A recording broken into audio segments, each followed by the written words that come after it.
1847, lorsque les gendarmes du roi Louis-Philippe découvrirent les ossements de 17 nourrissons dans les caves du couvent Sainte-Marguerite de Limousin.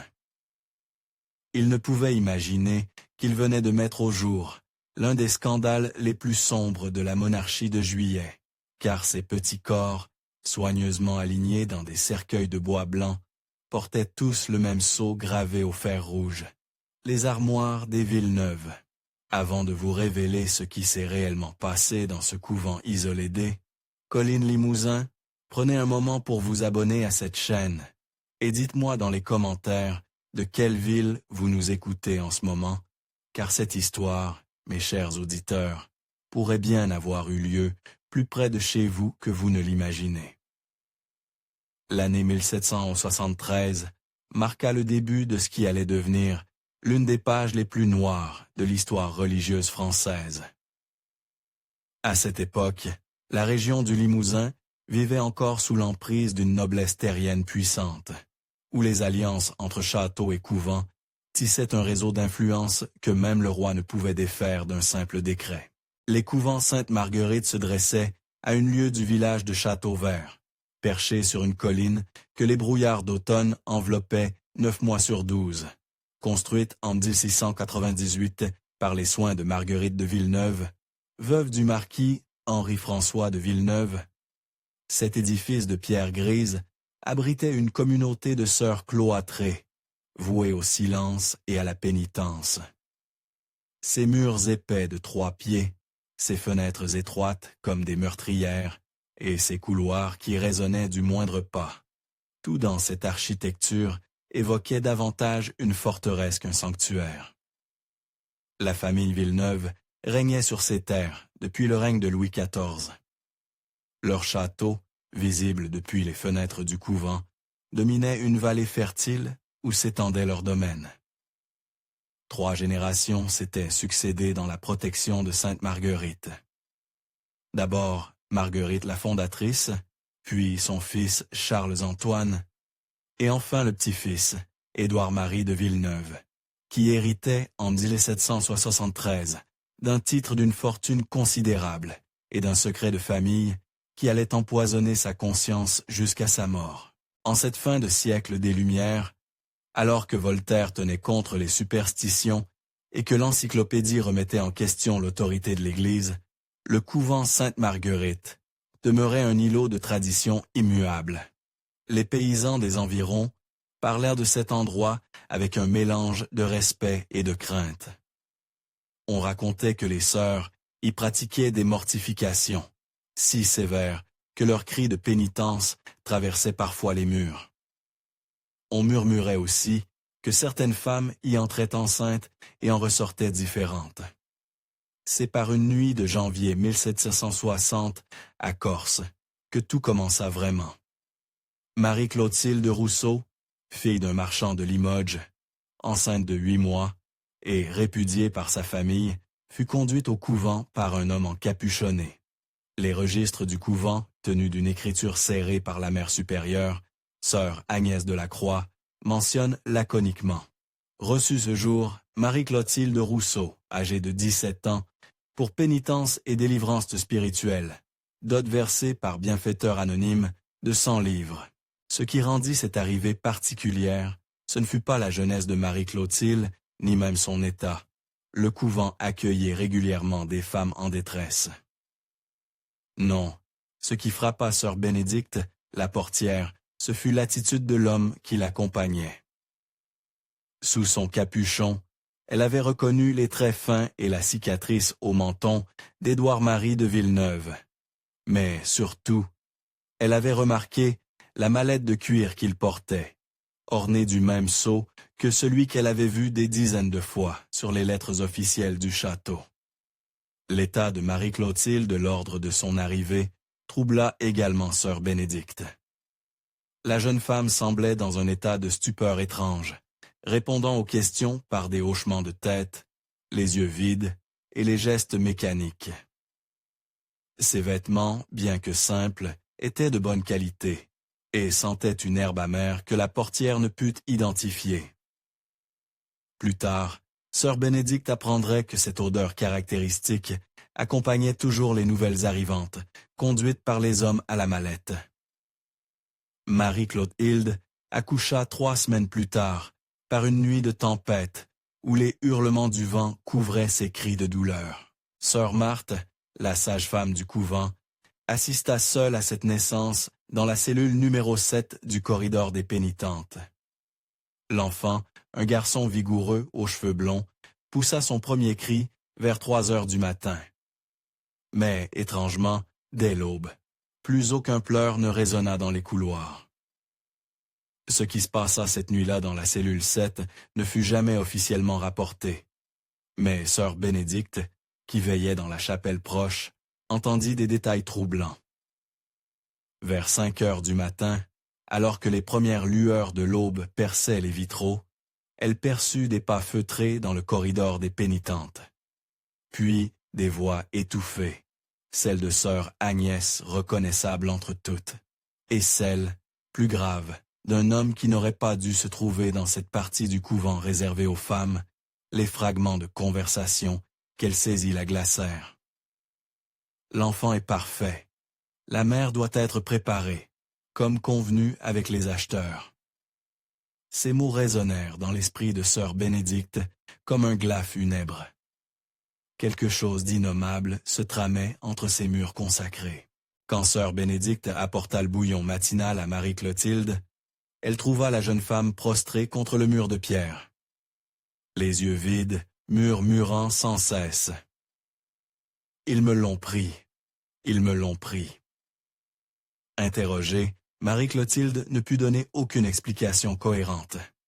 Elle prétendait qu'au petit matin, sœur Agnès était venue chercher l'enfant pour le baptême, mais que depuis, elle n'avait eu aucune nouvelle de son fils.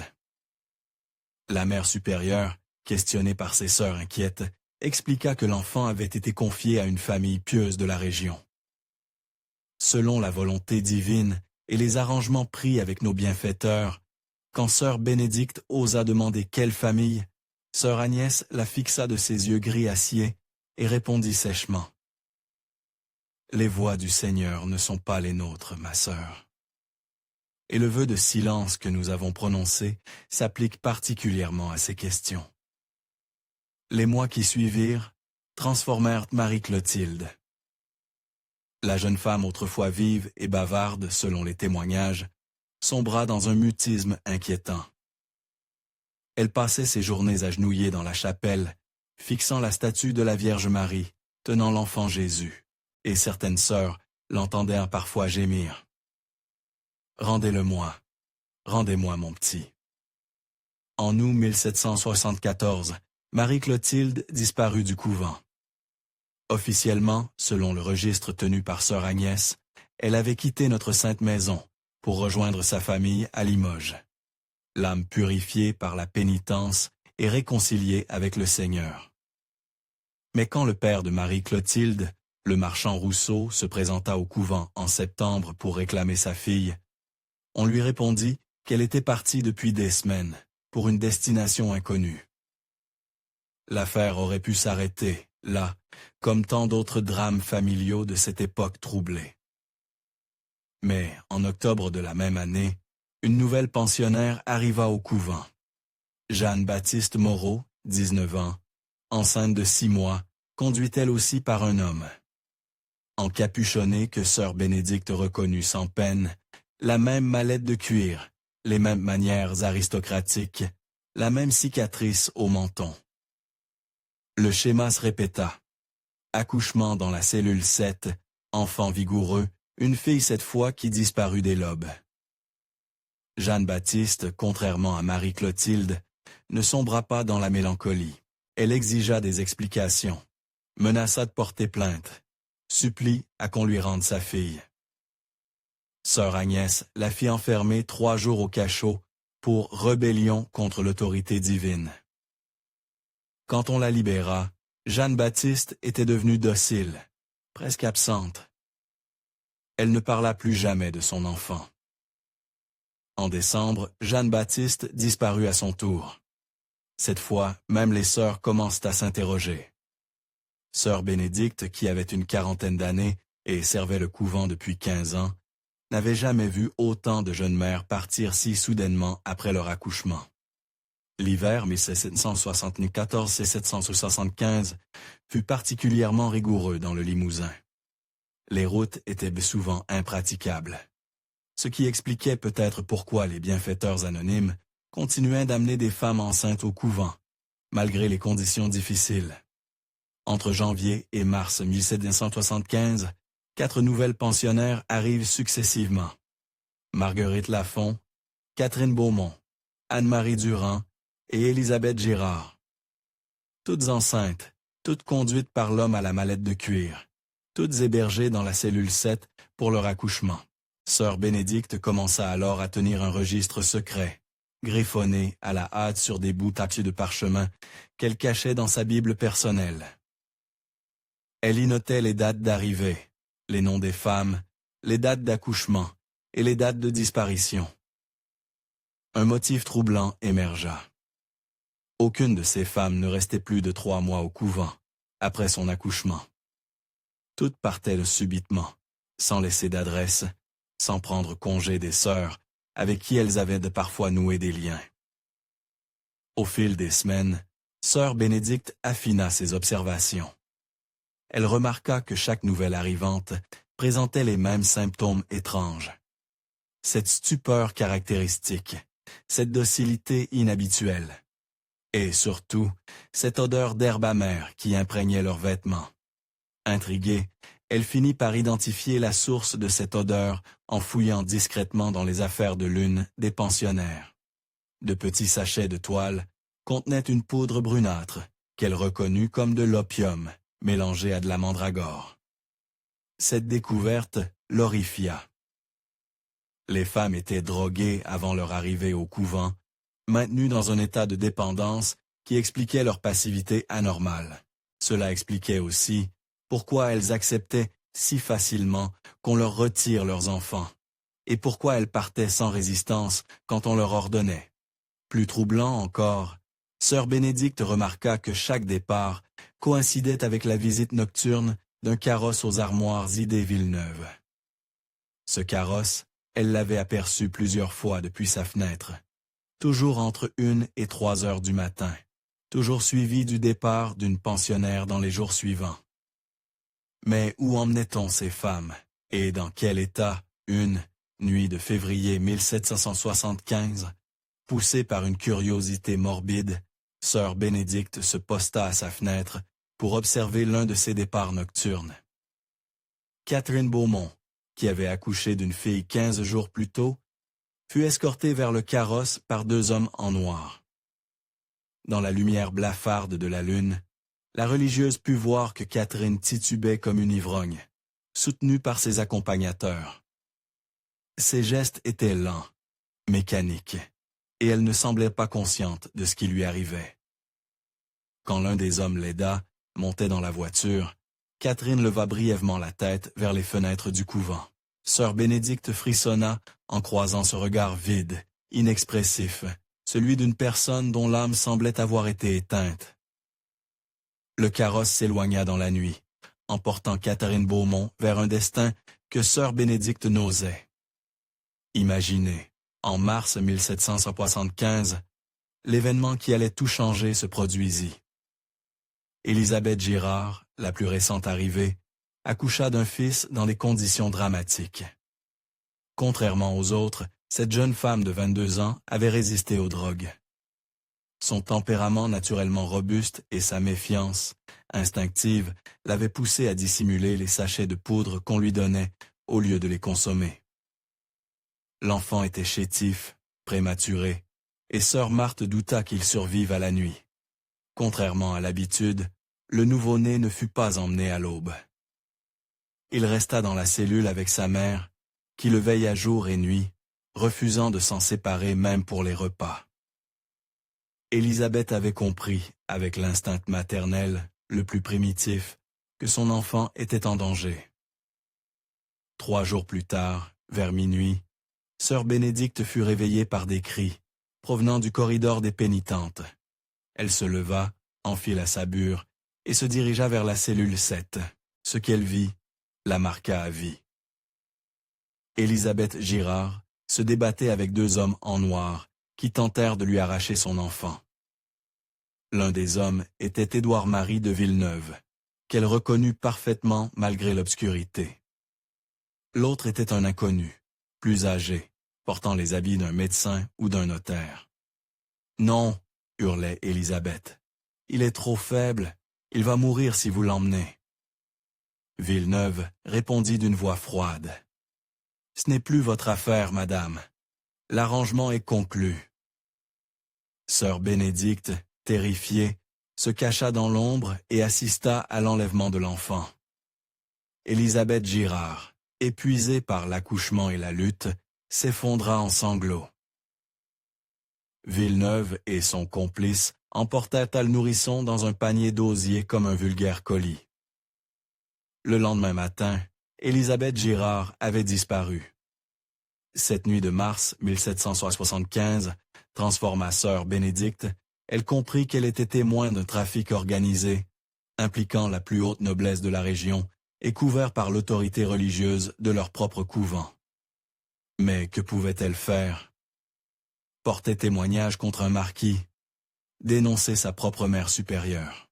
En cette époque où la parole d'une simple religieuse ne pesait rien face à celle d'un aristocrate, elle savait que toute accusation se retournerait contre elle. Elle décida néanmoins de poursuivre ses observations secrètes. Au printemps et à l'été 1775, le rythme s'accéléra. Presque chaque mois, une nouvelle femme enceinte était conduite au couvent.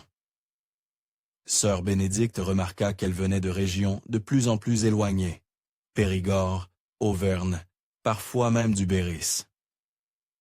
Comme si un réseau s'était organisé pour approvisionner le couvent en femmes enceintes. Elle remarqua aussi d'autres détails troublants. Les bienfaiteurs qui accompagnaient ces femmes n'étaient pas toujours les mêmes, mais ils portaient tous une bague similaire, un anneau d'or orné d'une pierre rouge. Et tous transportaient la même mallette de cuir marquée des armoires-ci des Villeneuve. L'été 1775 apporta une révélation supplémentaire. Sœur Bénédicte découvrit par hasard que sœur Agnès, la mère supérieure, recevait régulièrement des lettres scellées de cire rouge. Ces lettres arrivaient toujours la veille, de l'arrivée d'une nouvelle pensionnaire, comme si elles annonçaient les livraisons à venir. Un soir de juillet, cachée derrière un pilier de la chapelle, sœur Bénédicte surprit une conversation entre sœur Agnès et un homme qu'elle ne put identifier dans l'obscurité. « Les familles de Paris deviennent impatientes, » disait l'homme. « La marquise de Pomerol attend depuis 6 mois.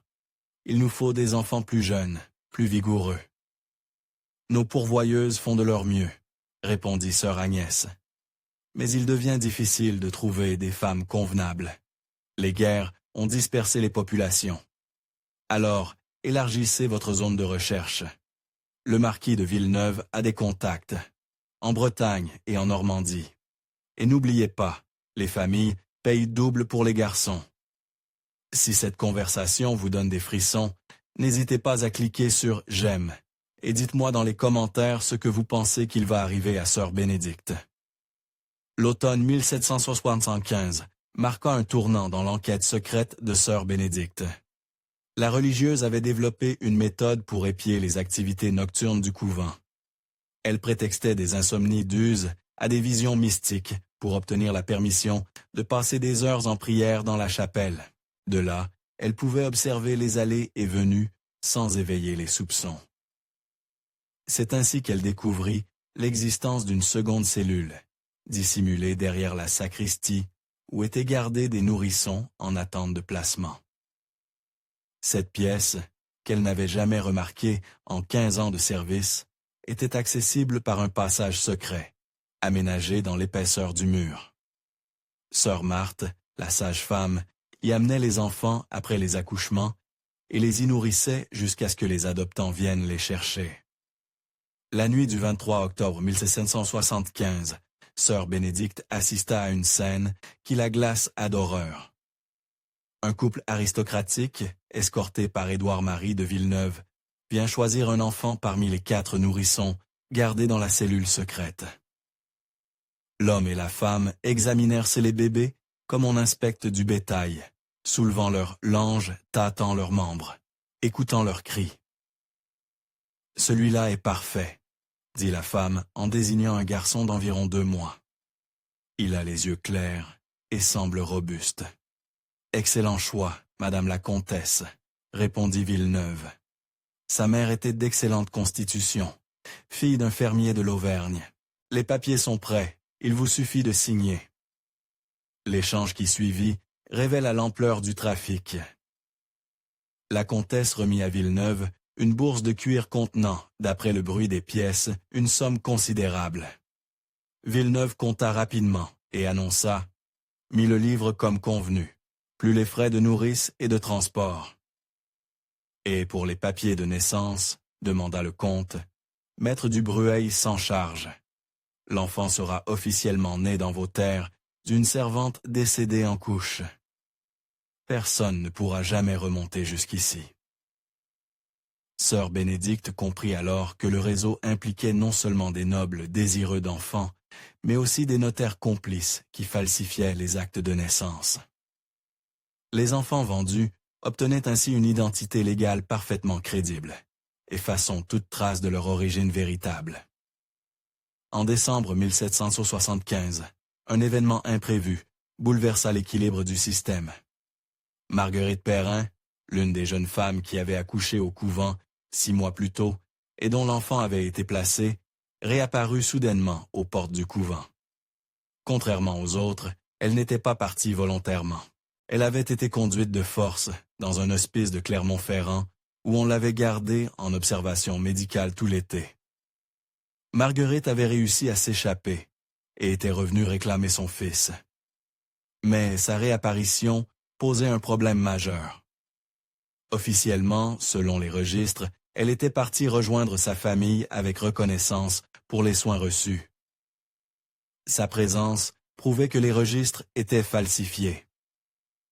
Sœur Agnès tenta d'abord de calmer Marguerite en lui expliquant que son enfant était placé dans une bonne famille chrétienne et qu'elle devait accepter la volonté divine.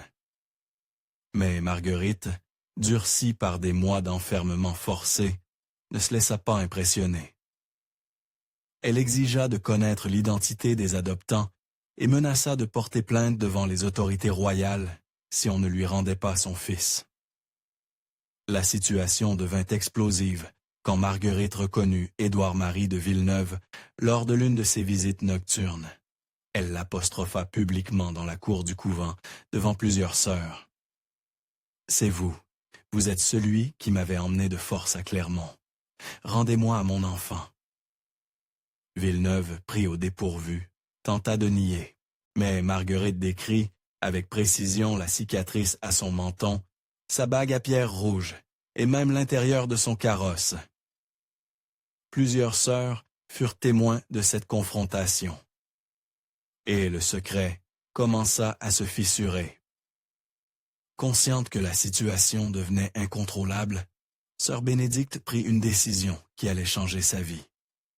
Elle décida de rassembler des preuves concrètes du trafic. Profitant de l'agitation causée par le retour de Marguerite Perrin, elle s'introduisit dans le bureau de sœur Agnès et déroba plusieurs documents compromettants. Les fractions eurent lieu par une nuit sans lune de novembre 1775. Sœur Bénédicte avait étudié les habitudes de la mère supérieure pendant des semaines. Chaque mardi, sœur Agnès se rendait au village pour rencontrer le curé de Châteauvert, une absence qui durait généralement 3 heures. Ce délai lui permettrait de fouiller méthodiquement le bureau sans risquer d'être surprise.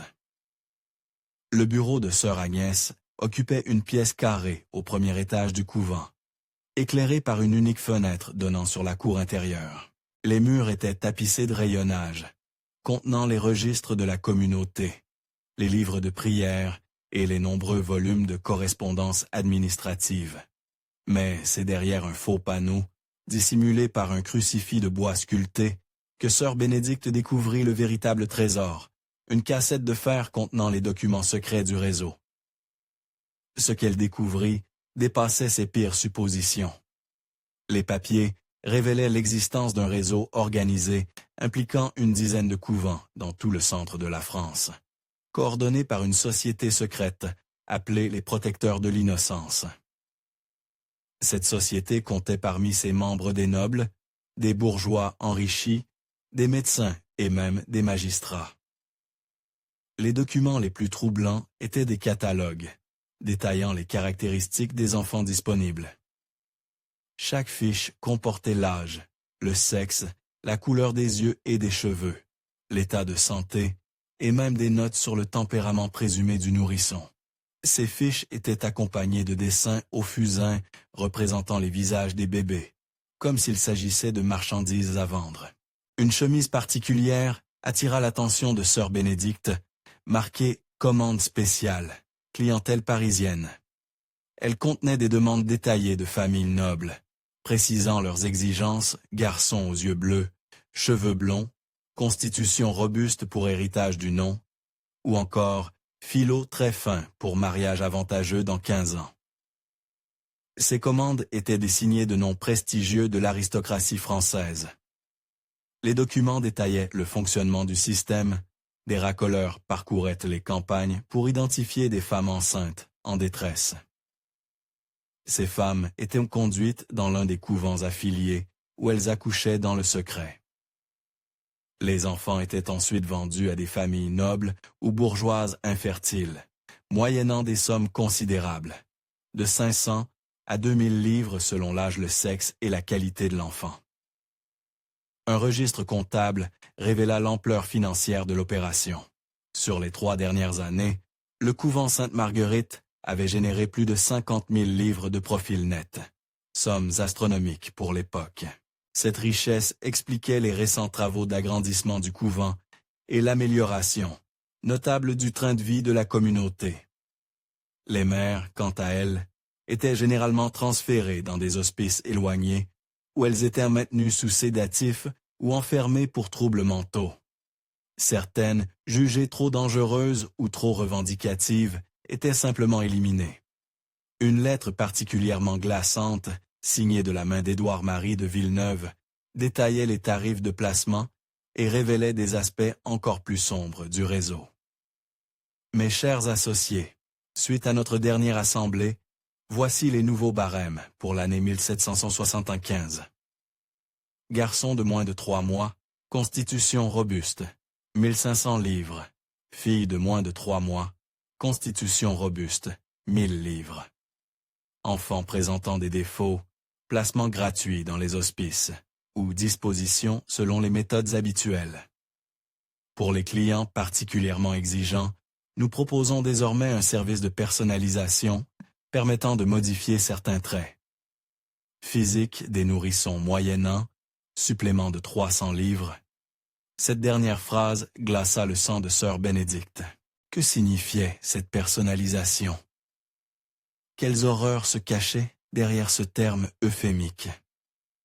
Un autre document lui apporta une réponse terrifiante. Il s'agissait du journal personnel du docteur Jean-Baptiste Moreau, médecin complice du réseau, dans lequel il détaillait ses expérimentations sur les nouveau-nés.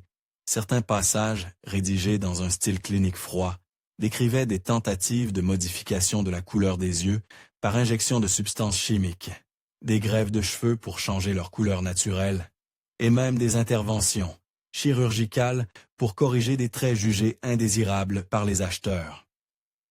La plupart de ces expériences se soldaient par la mort des enfants, ce qui expliquait le nombre élevé de décès naturels enregistrés dans les registres officiels. Du couvent, sœur Bénédicte frissonna en lisant ces mots. Les méthodes habituelles pour les enfants défaillants.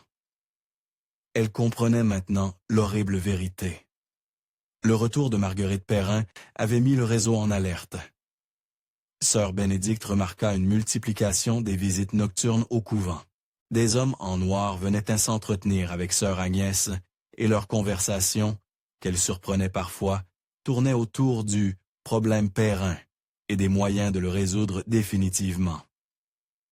Un soir de janvier 1776, sœur Bénédicte entendit sœur Agnès déclarer à ses visiteurs La femme devient dangereuse. Elle a parlé à plusieurs sœurs de notre communauté.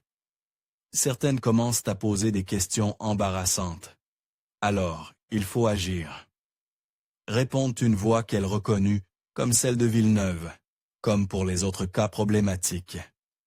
Et les sœurs qui ont entendu ces accusations, il faudra peut-être envisager des mutations ou des retraites forcées.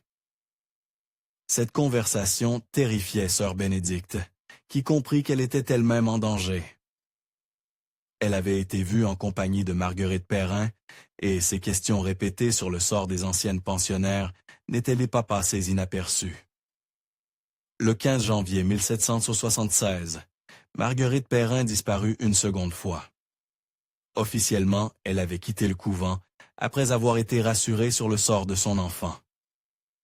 Mais sœur Bénédicte, qui surveillait discrètement la jeune femme, savait qu'elle ne serait jamais partie sans réponse, la nuit de sa disparition.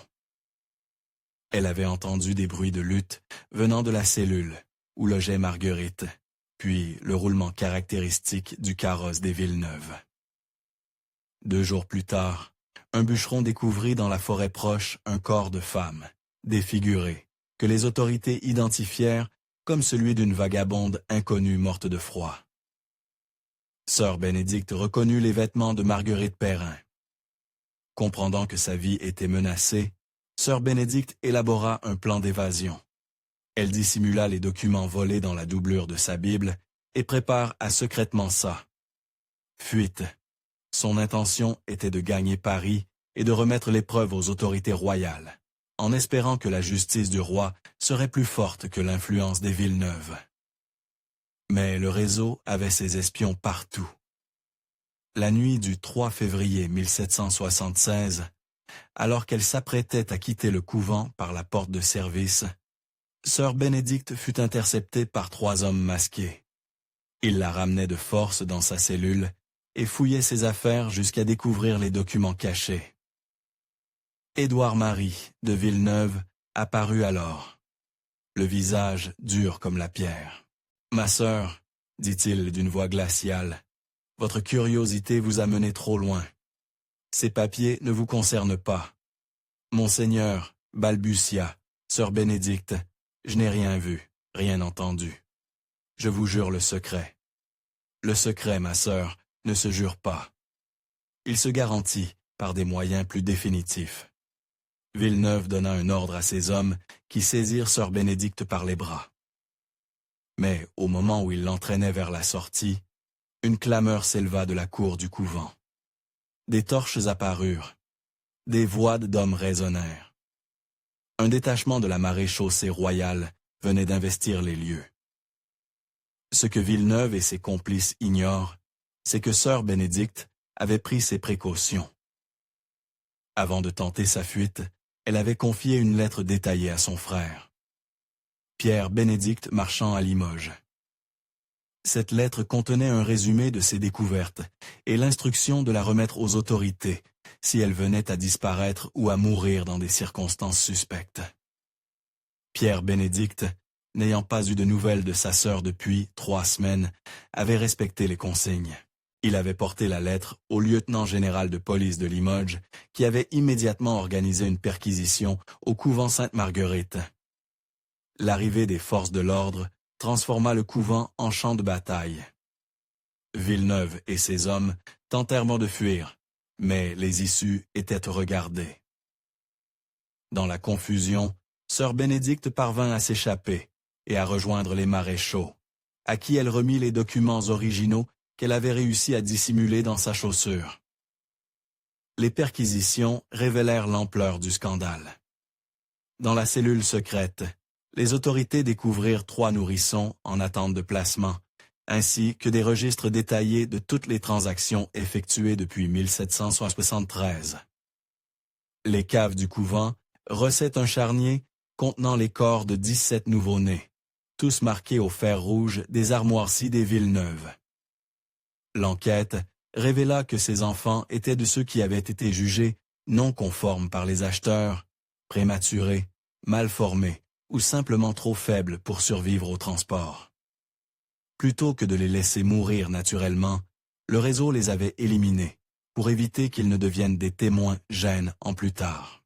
L'interrogatoire de sœur Agnès, confrontée aux preuves, révéla les derniers secrets du réseau. La mère supérieure, brisée par l'évidence des charges qui pesèrent de contre elle, avoua tout.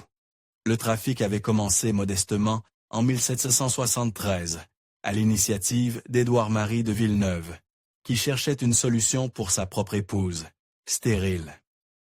Marguerite de Villeneuve, la marquise, ne pouvait avoir d'enfant depuis 10 ans de mariage. Cette stérilité menaçait la transmission du titre et de la fortune familiale. Édouard-Marie avait d'abord tenté d'acheter discrètement un enfant à une famille pauvre, mais l'opération s'était révélée risquée et insuffisante pour ses ambitions. C'est alors qu'il avait eu l'idée d'utiliser le couvent familial comme couverture. Le système était parfait. Les femmes enceintes arrivaient pour des raisons pieuses, accouchaient dans le secret, et leurs enfants étaient adoptés par des familles chrétiennes. Qui pourrait soupçonner une œuvre de charité? Le succès de l'opération avait attiré d'autres familles et nobles, confrontés au même problème. Le réseau s'était étendu, les tarifs avaient augmenté, et ce qui avait commencé comme une solution désespérée était devenu une entreprise criminelle d'envergure nationale. Les registres saisis révélèrent que plus de 150 enfants avaient été vendus en 3 ans pour un profit total dépassant les 200 000 livres. Cette somme colossale permettait de comprendre pourquoi tant de personnalités influentes avaient ne fermé les yeux sur les activités du couvent. L'enquête judiciaire qui suivit l'arrestation révéla un réseau de complicité qui s'étendait jusqu'aux plus hautes sphères de la société française. Maître Antoine Dubreuil, notaire royal à Limoges, avait falsifié plus de 80 actes de naissance sur 3 ans. Le docteur Jean-Baptiste Moreau, médecin réputé de la région, certifiait la bonne santé des enfants avant leur vente et fournissait de faux certificats de décès pour les mères récalcitrantes.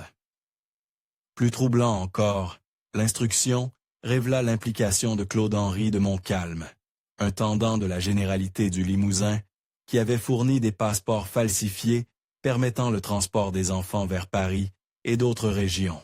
En échange, Montcalm recevait une commission de 50 livres par enfant placé, et la promesse que sa propre épouse stérile, depuis 15 ans, obtiendrait en priorité le prochain garçon de qualité. Les interrogatoires révélèrent aussi l'existence d'un système d'espionnage sophistiqué. Des informatrices avaient été placées dans les paroisses rurales pour identifier les femmes enceintes en situation de détresse. Ces informatrices, souvent des sages-femmes ou des servantes de curé, recevaient une prime de 10 livres pour chaque prospect qu'elles signalaient au réseau.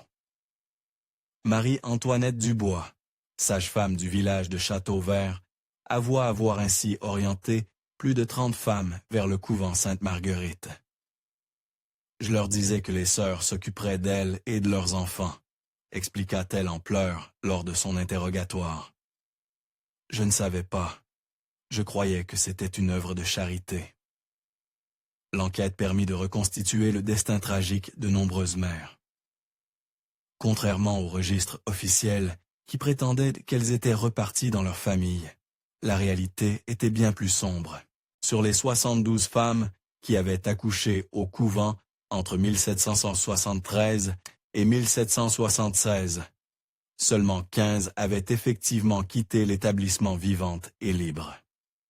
23 d'entre elles avaient été transférées dans des hospices d'aliénés où elles étaient de maintenues sous sédatifs et officiellement déclarées folles. Ces hospices, dirigés par des médecins complices du réseau, servaient de prison déguisée pour les femmes qui risquaient de témoigner. 18 autres avaient été contraintes de signer des contrats d'engagement comme domestiques dans des familles éloignées, souvent en Normandie ou en Bretagne. Ces contrats, d'une durée de 10 ans minimum, les coupaient de toute possibilité de retour et les réduisaient à un état proche de l'esclavage. Les 16 restantes, celles qui avaient osé réclamer leurs enfants ou menacé de porter plainte, avaient tout simplement disparu. Leurs corps n'ont jamais été retrouvés, mais les témoignages concordants des complices arrêtés suggèrent qu'elles ont été assassinées et leurs dépouilles disséminées dans les nombreuses forêts du Limousin. Marguerite Perrin, dont le corps avait été retrouvé en janvier 1776, était la seule victime officiellement identifiée. Son meurtre avait été déguisé en mort accidentelle, mais l'autopsie ordonnée par les autorités révéla des traces d'empoisonnement à l'arsenic et des blessures compatibles avec des coups violents. Le procès des membres du réseau s'ouvrit en septembre 1776 devant le Parlement de Bordeaux. L'affaire fit sensation dans tout le royaume. Les gazettes de Paris relataient chaque jour les révélations les plus choquantes, et l'opinion publique se passionnait pour ce qui était déjà surnommé l'affaire des enfants volés du Limousin. La salle d'audience du Parlement, avec ses voûtes gothiques et ses rangées de sièges en bois sombre, n'avait jamais accueilli une affaire d'une telle ampleur. Chaque jour, des dizaines de curieux se pressaient aux portes pour assister au débat. Les avocats de la défense, menés par maître Jean-François de Sartine, l'un des juristes les plus réputés du royaume, tentaient de minimiser les charges en invoquant les bonnes intentions de leurs clients. Édouard-Marie de Villeneuve, principal accusé, tenta d'abord de nier les charges. Ses avocats plaidèrent qu'il s'agissait d'une œuvre charitable mal comprise, destinée à sauver des enfants innocents de la misère et de l'abandon. Mais les preuves documentaires étaient accablantes, et les témoignages des complices ayant accepté de coopérer avec la justice ne laissaient aucun doute sur la nature criminelle de l'entreprise. L'audience la plus mémorable fut celle du 12 octobre 1776, quand le procureur général, François-Marie Périer, présenta au juge les catalogues d'enfants, découverts dans le bureau de Séragnèse. Un silence de mort s'abattit sur l'assistance, quand il lut à haute voix certaines des descriptions. Marie-Claire, 2 mois, yeux verts, cheveux auburn, sourire facile, convient pour famille désirant héritière de caractères agréables, prix 1200 livres. Le public découvrit avec horreur que certains enfants avaient été réservés dès avant leur naissance, sur la base de descriptions physiques de leur mère. Des familles nobles passaient littéralement commande d'enfants, selon leurs critères esthétiques et leurs besoins dynastiques. Maître Dubreuil, le notaire complice, révéla sous la contrainte judiciaire l'existence d'un manuel de falsification qu'il avait rédigé pour former d'autres notaires au système. Ce manuel, d'une précision diabolique, expliquait comment créer de faux actes de naissance, comment antidater des documents, et comment établir des généalogies fictives pour les enfants vendus. Le moment le plus dramatique du procès fut la confrontation entre Villeneuve et sœur Bénédicte. La religieuse, qui avait été placée sous protection judiciaire depuis sa libération, témoigna pendant près de 6 heures. Elle détailla méthodiquement les crimes dont elle avait été témoin, les documents qu'elle avait découverts et les conversations qu'elle avait surprises. Sa description de la nuit, où elle avait assisté à l'enlèvement de l'enfant d'Élisabeth Girard, fit frémir l'assistance. D'une voix ferme, mais empreinte de douleur, elle raconta comment Villeneuve et son complice avaient arraché le nourrisson à sa mère, comment ils l'avaient emporté comme un vulgaire colis, et comment Élisabeth avait disparu le lendemain. Quand l'avocat de Villeneuve tenta de discréditer son témoignage, en soulignant qu'elle avait violé son vœu d'obéissance en espionnant ses supérieurs, sœur Bénédicte répondit d'une voix ferme, qui résonna dans tout le prétoire. « Monseigneur, il existe une obéissance plus haute que celle due aux hommes, l'obéissance à Dieu et à sa justice. Quand j'ai vu ces nouveaux-nés marqués au fer comme du bétail, quand j'ai entendu ces mères supplier qu'on leur rende leurs enfants, j'ai compris que le diable avait pris l'habit de la piété. Mon vœu d'obéissance n'incluait pas la complicité dans l'assassinat d'innocents. » L'audience du 18 octobre révéla un aspect encore plus sordide de l'affaire. Le docteur Moreau, confronté à son journal personnel, fut contraint d'avouer ses expérimentations sur les nouveau-nés. Dans un silence pesant, il décrivit ses tentatives de Amélioration des enfants selon les désirs des acheteurs. Injection. Dans les yeux pour en changer la couleur, application de teinture sur les cheveux des nourrissons, et même de petites interventions chirurgicales pour corriger des traits jugés indésirables. La plupart ne survivaient pas à ces modifications, avoua-t-il dans un murmure. Mais les familles payaient très cher pour obtenir l'enfant parfait selon leurs critères. Cette révélation provoqua un tollé dans l'assistance. Plusieurs dames s'évanouirent et le président du tribunal dut suspendre l'audience pour établir l'ordre. Le roi Louis XVI lui-même, informé de ces révélations, aurait déclaré selon les chroniqueurs de l'époque « Jamais la noblesse française n'était tombée si bas dans l'ignominie ». Le procès révéla aussi l'existence d'un système de garantie offert aux acheteurs. Si un enfant mourait dans les 6 premiers mois suivant l'achat, il était remplacé gratuitement par un autre nourrisson. Cette pratique commerciale cynique traitait littéralement les enfants comme des marchandises défectueuses qu'on pouvait échanger. Sœur Agnès, interrogée séparément, révéla que certaines familles nobles rendaient pans des enfants devenus indésirables. Par exemple, si l'enfant développait des problèmes de santé ou ne correspondait plus aux attentes de ses parents adoptifs. Ces enfants retournés étaient alors soit revendus à des familles moins exigeantes, soit tout simplement éliminés. La mère supérieure révéla également l'existence d'un service après-vente particulièrement macabre. Si les parents adoptifs décédaient prématurément, le réseau proposait de récupérer l'enfant pour le revendre à une autre famille, moyennant une commission. Ainsi, certains enfants avaient eu 3 ou 4 familles successives, passant de main en main comme des objets. L'enquête prit une dimension nationale, quand les autorités découvrirent les liens du réseau avec plusieurs familles de la haute noblesse parisienne. Les registres saisis au couvent contenaient les noms et adresses des clients qui avaient acheté des enfants. Certains de ces noms furent un scandale. La marquise de Pomerol, cousine éloignée de la reine Marie-Antoinette, le comte de Broglie, proche du roi Louis XVI, le financier Samuel Bernard, l'un des hommes les plus riches de France. L'investigation parisienne révéla l'existence d'un second réseau, encore plus sophistiqué, opérant depuis l'hôtel particulier de la marquise de Pomerol rue Saint-Honoré. Cet établissement, officiellement un salon littéraire fréquenté par l'élite intellectuelle de l'époque, servait en réalité de showroom, où les familles nobles venaient de choisir leurs enfants.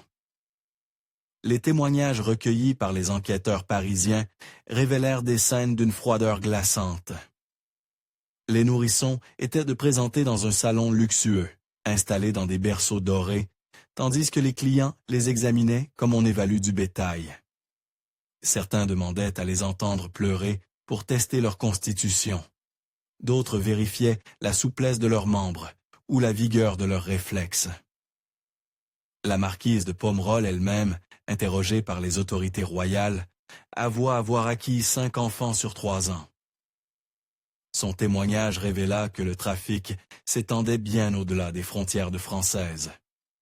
Des familles nobles d'Angleterre, d'Allemagne et même de Russie venaient te faire leurs emplettes à Paris. Nous pensions rendre service à ces enfants, se justifiait-elle. Ils passaient de la misère paysanne au luxe aristocratique. N'était-ce pas là une forme de charité? Ces révélations embarrassèrent profondément la cour de Versailles. Comment expliquer que des proches de la famille royale aient pu participer à un tel trafic? Le roi Louis XVI, soucieux de préserver la réputation de la monarchie, ordonna que l'enquête sur les clients parisiens soit menée dans le plus grand secret. Une correspondance secrète entre le roi et le lieutenant général de police de Paris, découverte 100 ans plus tard dans les archives de la Bastille, révéla l'ampleur de l'embarras royal. Sa Majesté désire que cette affaire soit réglée avec la plus grande discrétion. Il serait malvenu que la réputation de certaines familles proches de la couronne soit entachée par ces révélations. Officieusement, plusieurs familles de nobles furent contraintes de rendre les enfants qu'elles avaient achetés. Mais ces restitutions posèrent des problèmes juridiques et humains considérables. Comment expliquer à un enfant de 3 ou 4 ans que ses parents ne l'étaient pas réellement? Comment retrouver les vraies mères, souvent mortes ou disparues? Le cas le plus tragique fut celui du petit Jean-Baptiste acheté en 1774 par la marquise de Pomerol. L'enfant, âgé de 4 ans au moment du procès, avait été élevé dans le luxe et choyé comme l'héritier de la famille. Sa vraie mère, Marie-Clotilde Rousseau, avait été retrouvée dans un hospice d'aliénés, près de Clermont-Ferrand, dans un état mental dégradé par des années de sédatifs. La confrontation entre mère et enfant, organisée sous contrôle judiciaire, fut d'un pathétique poignant. Quand on présenta l'enfant à sa mère biologique, ni l'un ni l'autre ne se reconnurent. Jean-Baptiste, vêtu de soie et de dentelle, terrifié par cette femme aux cheveux gris et au regard vide, se réfugia dans les bras de sa fausse mère adoptive en pleurant. Marie-Clotilde, de son côté, fixait cet enfant bien habillé, sans manifester la moindre émotion, comme si sa mémoire maternelle avait été effacée par les traumatismes subis. Mon fils avait les yeux bleus et une tache de naissance sur l'épaule, murmura-t-elle d'une voix absente. Cet enfant a les yeux verts et la peau parfaite. Ce n'est pas mon enfant. Les médecins confirmaient que les expérimentations du docteur Moreau avaient effectivement modifié l'apparence de Jean-Baptiste. Ses yeux, naturellement bleus, avaient été injectés avec une solution à base de cuivre, qui leur avait donné cette teinte verte d'âtre, et la tache de naissance avait été effacée par une technique de brûlure contrôlée. L'enfant était devenu méconnaissable, même pour sa propre mère. Le 15 mars 1778, le Parlement de Bordeaux rendit son verdict après 5 mois de procédure. Édouard-Marie de Villeneuve fut condamné à mort pour organisation criminelle, trafic d'enfants, assassinat et corruption. Sœur Agnès de la Croix reçut la même sentence pour complicité d'assassinat et violation de ses vœux religieux. Les autres membres du réseau furent condamnés aux galères à vie ou à des peines de prison de 10 à 20 ans. Le verdict fut accueilli par des acclamations dans tout le royaume. Pour la première fois dans l'histoire de France, des nobles étaient condamnés à mort pour des crimes contre des roturiers. Cette décision marquait un tournant dans la perception de la justice royale et annonçait les bouleversements révolutionnaires qui allaient en suivre. Mais Édouard-Marie de Villeneuve ne fut jamais exécuté. La nuit précédant son exécution, prévue, on le retrouve à mort, dans sa cellule de la conciergerie de Bordeaux. Officiellement, il s'était pendu avec ses draps. Mais certains détails troubleraient les enquêteurs. Les liens qui l'entravaient étaient toujours en place.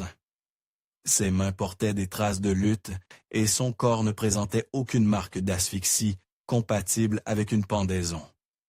Le geôlier de service, interrogé par les autorités, affirma avoir vu un homme en noir pénétrer dans la prison vers minuit, muni d'un laissez-passer signé d'un nom qu'il ne sut déchiffrer. Cet homme était ressorti 1 heure plus tard, toujours seul. Au matin, Villeneuve était mort. L'hypothèse d'un assassinat déguisé en suicide fut officiellement écartée.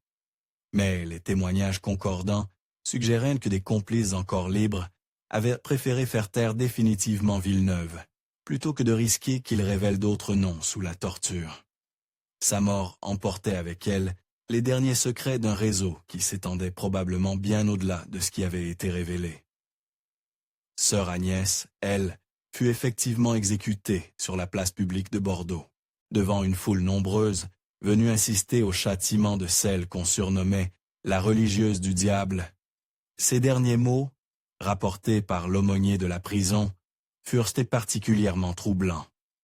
Que Dieu pardonne à ceux qui m'ont mené sur cette voie. Je ne faisais qu'obéir aux ordres de mes supérieurs terrestres. Mais mes supérieurs avaient eux-mêmes des maîtres.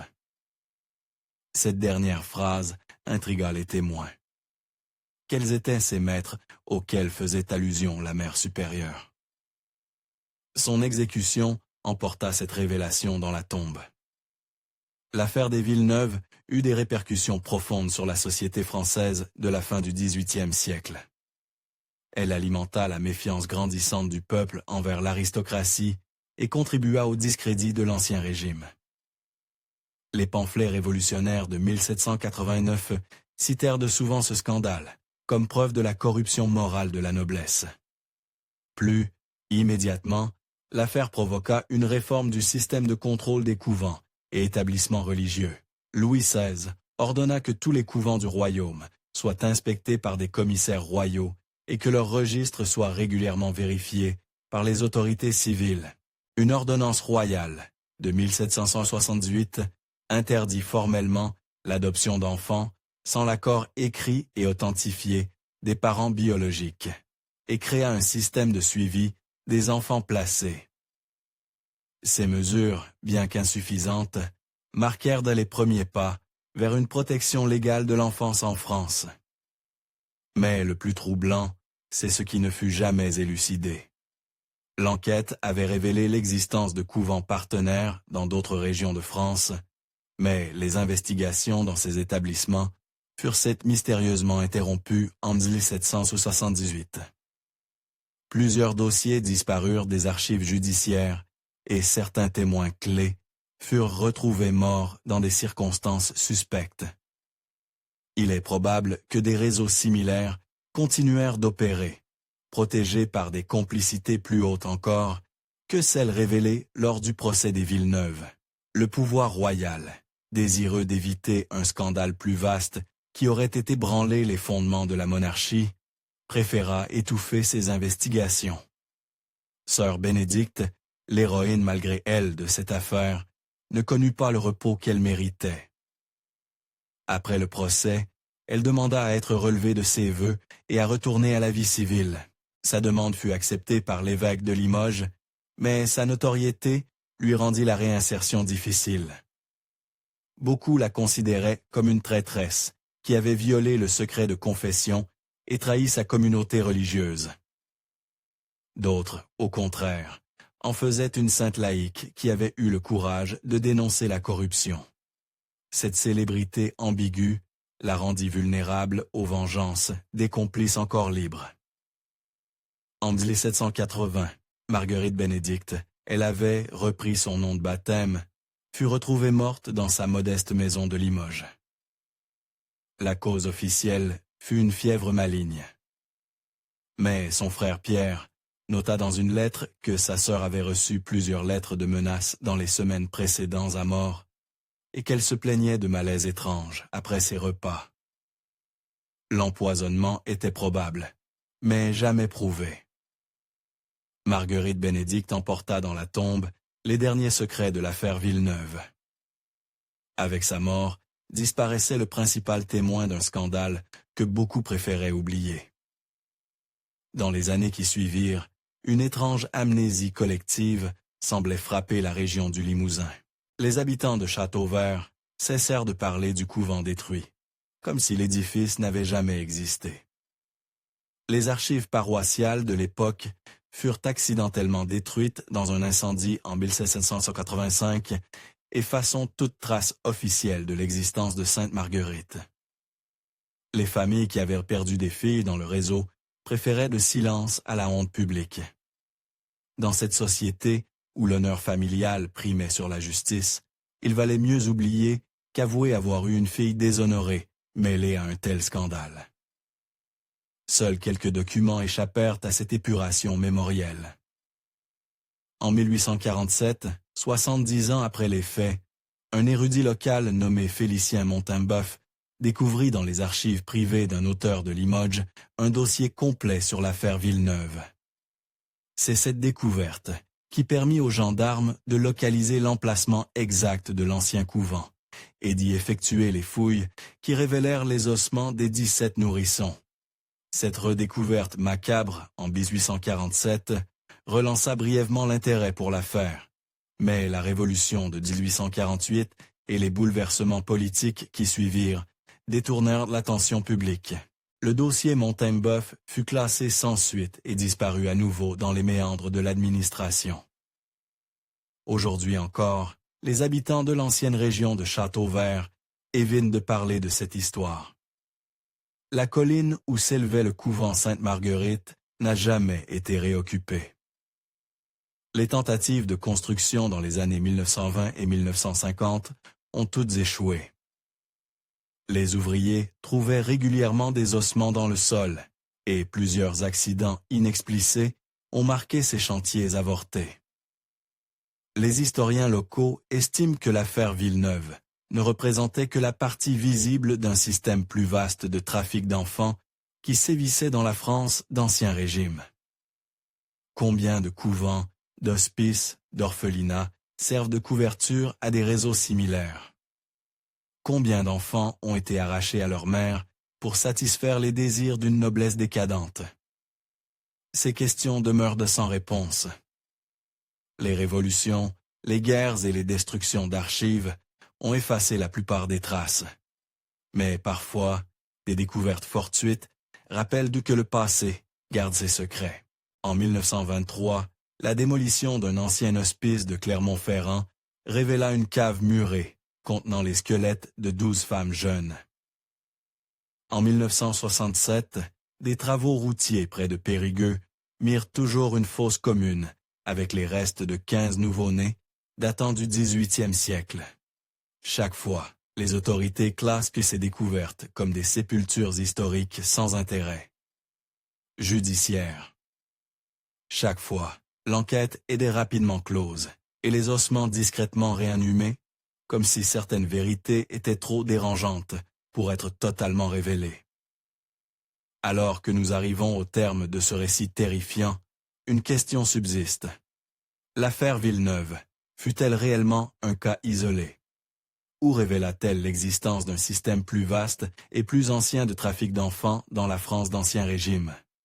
Les quelques documents qui ont survécu aux destructions suggèrent que des réseaux similaires opéraient dans d'autres régions.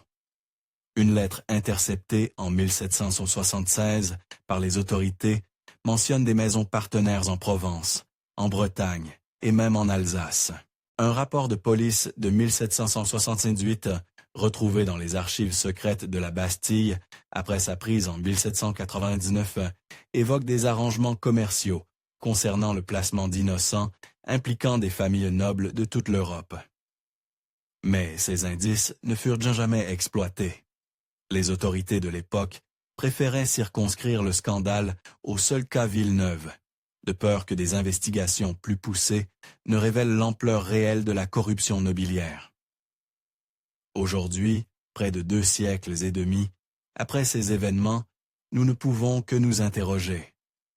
Combien d'autres sœurs bénédictes ont gardé le silence, par peur ou par résignation?